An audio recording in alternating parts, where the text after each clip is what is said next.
Une dame qui a décidé ce matin de nous proposer des desserts pour les grands et pour les petits. J'ai envie de dire surtout pour les petits. On va se mettre un peu à l'ombre pour faire toute la place aux tout petits aujourd'hui. C'est Madame Jounia Squassi. Bonjour Madame. Bonjour Ali.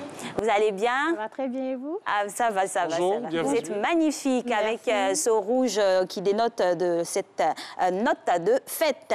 Alors, vous êtes cofondatrice d'une structure, on l'appelle Aléa Sisters. C'est bien ça. Et vous nous proposez aujourd'hui des desserts.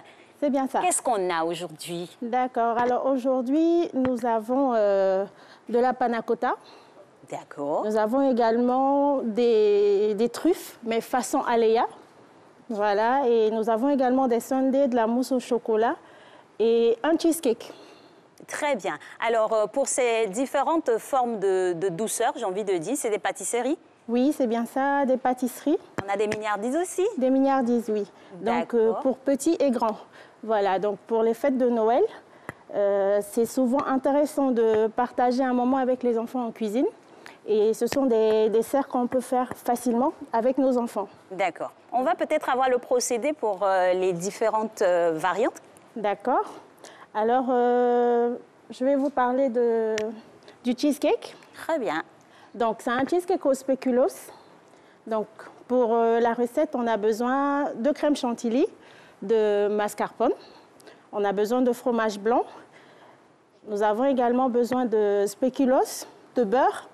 Donc, pour la base, pour le biscuit, c'est le spéculoos écrasé en miettes avec du beurre. Donc, voilà. Donc, tout ça dans un moule en cercle tassé au frigo pendant une vingtaine de minutes.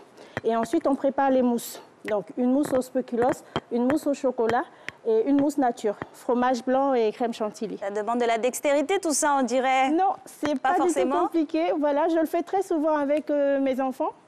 Donc, c'est pas du tout compliqué. Et surtout, les truffes, c'est très facile.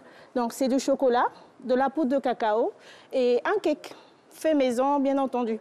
Donc, c'est un mélange de chocolat et de cake. C'est pour ça que je dis façon Aléa. Ce n'est pas totalement la recette de la truffe.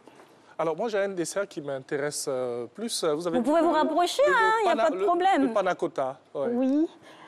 Le nom est très bandatif. Alors, dites-moi comment ça se fait. Oui. Donc, la panna cotta, en fait, c'est un dessert italien. La panna cotta. C'est ça. Oui. Donc, c'est un dessert italien et c'est fait à base de crème.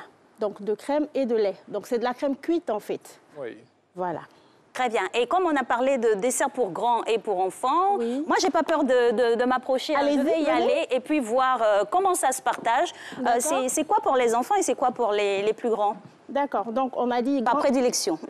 Voilà, donc pour les plus grands, la panna cotta. Les enfants adorent également, puisque c'est fait à base de crème, comme je l'ai dit tout à l'heure.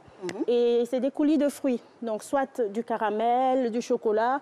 Là, j'ai utilisé du fruit rouge. D'accord. Voilà, donc ici, les truffes, les enfants adorent également. C'est des perles de sucre là-dessus. Et là, c'est des sundaes. Donc, les sundaes, c'est de la glace, on va dire. OK. Voilà, ah oui, donc ça, accompagné de caramel, de chocolat. Et ici, nous avons de la mousse au chocolat. Donc, aux 3 chocolats.